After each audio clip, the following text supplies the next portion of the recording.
जब अर्जुन कंफ्यूज्ड थे, भगवान ने तब तक कुछ नहीं बोला जब तक अर्जुन ने ये नहीं बोला कि मैं सरेंडर करता हूँ। तब तक भगवान सुन रहे हैं। जिस दिन उसने बोला कि मैं सरेंडर करता हूँ, तब उन्होंने अपना उपदेश शुरू किया जी। तो सरेंडर करना क्या है? I am nothing. I am nothing में तो ईगो खत्म ना। बिल्कुल, ये भक्ति है, राइट। ये स्पिरिचुअलिटी है दैट आई एम नथिंग। वो चला रहा है जो चलाना है, और जिस दिन उसका मन किया बंद करने का, वो कर भी देगा। सो ये ईगो को अपने आप खत्म करता है। और ये नहीं है तो आप स्पिरिचुअल नहीं है, तो अभी और काम ज़रूरी है। जी, एक और चीज़ बहुत सुनने को मिल रही है आजकल, 100 to 0 का सफ़र। ये है क्या? आई थिंक दिलजीत दोसांझ ने स्टेज पे भी बोला कि मेरा सफ़र ये है स्पिरिचुअलिटी में कि मुझे 100 से 0 जाना है, मुझे 0 तक पहुंचना है। बहुत लोगों को क्लैरिटी नहीं है इसके बारे में कि इसका मायने क्या है। 0 इज़ सरेंडर करना, right. I am nothing.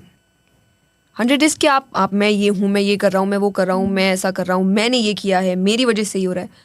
Actually आपकी वजह से कुछ भी नहीं हो रहा है, वो सब कर रहे हैं। हाँ, कर्म करने की आज़ादी आपको मिली है, पर फल देने की आज़ादी तो उन्हीं के पास है, अभी तक आपके पास है नहीं।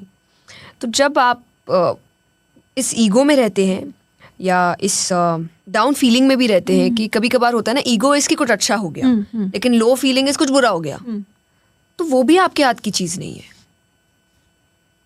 क्योंकि life is all about ups and downs. Life आपके हिसाब से नहीं चलती कि अगर आपको लग रहा है कि मुझे 365 डेज खुशी मिलेगी, किसी को नहीं मिली, and I am sorry to say भगवान को भी नहीं मिली।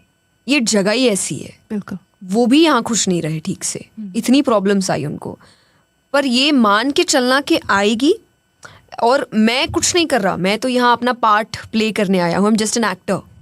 मुझे एक पिक्चर मिली है जिसमें मुझे रोल दिया गया है, वो ऊपर डायरेक्टर बैठा है, मेरा काम है सिर्फ अच्छी एक्टिंग करना सो दैट कि वो मुझे अच्छे से उसकी सैलरी दे सके, और जब ऊपर जाऊँ तो डायरेक्टर बोल सके कि वेल डन। हाउ सिंपल है ना, कितनी खूबसूरती से सिंप्लीफाई किया आपने इस चीज़ को। मैं ना उस बात पे वापस आती हूँ जो आप कह रही थी कि आपकी कथा में यहाँ पे वैंकूवर में बहुत यूथ आपको देखने को मिला। सो इनमें से बहुत सारे बच्चे बीमार हो रहे हैं, मेंटल हेल्थ इश्यूज़ उनको हो रहे हैं, कुछ बच्चों ने तो यहाँ तक अपनी जान भी ली है।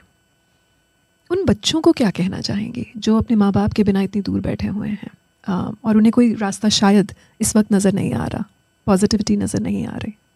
कहीं ना कहीं तो रास्ता नहीं नज़र आ रहा है, जस्ट बिकॉज आप एक टनल में हैं और आगे लाइट है, आपको अभी नहीं नज़र आ रही। जब हम टनल में एंटर करते हैं थोड़ी देर तक लाइट दिखती है, पीछे जो है वो वही है कि आप जब घर छोड़ रहे हैं तो कुछ देर की लगता है कि हो जाएगा हो जाएगा, क्योंकि वो लाइट दिख रही है पीछे, देन वो लाइट गायब हो जाती है और ना पीछे कोई लाइट है ना आगे है, and then you just stuck कि क्या होगा, और कहीं एक गलत डिसीजन तो नहीं है। देन ओवर थिंकिंग कम्स कि हमने गलत तो नहीं कर दिया घर छोड़ के, और यहाँ पे कुछ हो पाएगा भी कि नहीं पाएगा। पर बस आप वेट नहीं कर पा रहे हो वो लाइट की। वो लाइट थोड़ी देर में दिखने वाली है आपको, और सबको दिखती है। कोई 1 साल लेता है, कोई 2 साल, कोई 5, कोई 10 साल, पर लाइट आती है, सबकी लाइफ में आती है। इट्स ऑल अबाउट कि आपका स्ट्रगल कितना लिखा है। जितना लिखा है उतना तो आपको करना ही पड़ेगा। तो जस्ट वेट, पेशेंस, थोड़ा और पेशेंस रखिए। और दूसरा, यही ज़िंदगी नहीं है कि जिनको आप छोड़ के आए हैं, एक्चुअली उनके लिए आप उनकी ज़िंदगी है। आपका काम नहीं है, आप कितने पैसे भेजेंगे वो नहीं है, आपका जॉब नहीं है। अगर उनसे एंड ऑफ द डे पूछा जाए पेरेंट्स से कि आपको क्या चाहिए, पैसे की बच्चे या सक्सेसफुल बच्चा या बच्चा, कुछ भी, एंड में वो यही कहेंगे बच्चा, मुझे सिर्फ वो ही चाहिए। तो ये आपको समझना पड़ेगा कि उनके लिए आप सबसे ज़्यादा इम्पॉर्टेंट है। हो जाएगा यहाँ, नहीं तो शायद वापस घर जाके हो जाएगा, या फिर यहाँ थोड़ा और टाइम लग जाएगा, पर एंड ऑफ द डे हो जाएगा। तो वो आपको थोड़ा समझना होगा। और तीसरी बात कि जब आप कहीं बाहर आते हैं कुछ भी काम करने, या आप कोई भी करियर चुनते हैं, I would say please make sure कि आप उसके जो नेगेटिव्स हैं वो भी देखिए। बिल्कुल। क्योंकि हम स्टार्ट में जब आप स्पेशली जब आप अब्रॉड शिफ्ट होते हैं, यू आर लाइक अच्छी लाइफस्टाइल और अच्छा इन्वायरमेंट और अच्छा earning, and then I call my parents and everything is gonna go good. सब कुछ प्लान के हिसाब से नहीं होता, चीज़ें इधर उधर भी हो सकती है। तो वो जो नेगेटिव्स है बाहर आने के, उसको भी काउंट करिए। क्योंकि पॉजिटिव तो मैंने सोच लिया कि अच्छी अर्निंग होगी, ये होगा, अगर ये नहीं हुआ तो कितना बुरा हो सकता है। वाकई में ये आप जान के चलो। जब आपको एक्सपेक्टेड होता है कि इतना बुरा होगा ना, जब वो होता है तो आपको इतनी प्रॉब्लम नहीं होती। पर आपने तो एक इमेजिनरी दुनिया बना ली कि नहीं, यहाँ शिफ्ट होना मतलब 2-3 साल का काम है, मेहनत है, एंड देन ये मेरी दुनिया होगी। और जब आप 2-3 साल बाद देखते हैं कि इस दुनिया के तो एक ईंट भी नहीं लगी अभी तक, बिल्कुल बिल्कुल। तो सब कुछ ही खराब हो गया, क्योंकि आपने सोचा ही नहीं ऐसा कुछ हो सकता है।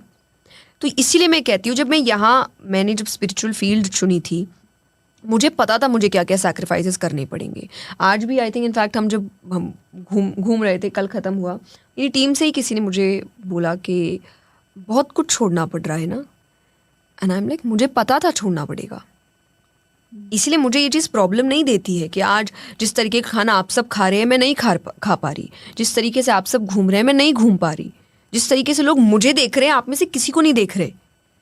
और वो अच्छाई नहीं बोल रही हूँ, वो एक जजमेंट बोल रही हूँ मैं, कि वो देख रहे हैं कि अच्छा कैसे बिहेव कर रही है, क्या पहन के रखी है, वो कंटिन्यूसली नज़रें आपको देख रही है, एक जजमेंट। पर मुझे पता था, क्योंकि अगर मैंने ये सोचा था कि मैं फेमस हो जाऊंगी, मुझे लोग प्यार करेंगे, इतने लोग मुझे सुनने आएंगे, इतने गिफ्ट्स, मैं आपको अच्छाई बता रही हूँ, मैं स्पिरिचुअली क्या फ़ायदा होगा वो नहीं, कि मटेरियलिस्टिक वे में इतना फ़ायदा होगा आपका। पर मैंने उस वक्त डिसएडवांटेजेस भी सोचे थे कि फेम के साथ जजमेंट आएगा। किस उम्र में सोचे थे? I was 15-16। रियली? यस, क्योंकि उस टाइम मैंने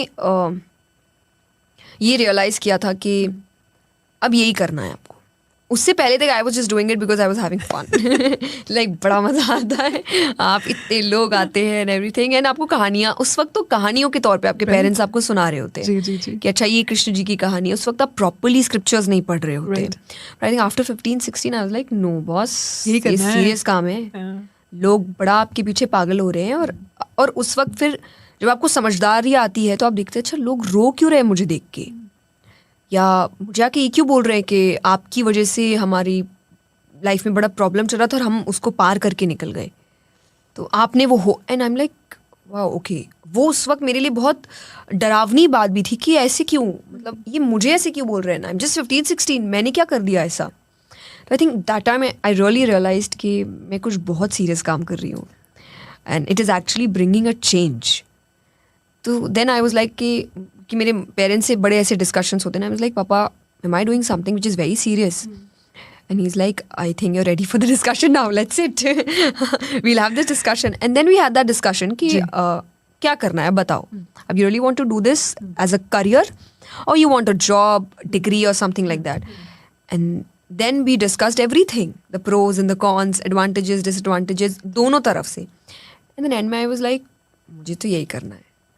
पापा was like कि बेटा एक बात बोलूँगा, जितनी बड़ी होती जाओगी छुपने की जगह उतनी कम होती जाएगी। and I was like I'm okay, I'm okay, मुझे क्या क्या छोड़ना पड़ेगा, I'm okay, मुझे कितने sacrifices करने पड़ेंगे,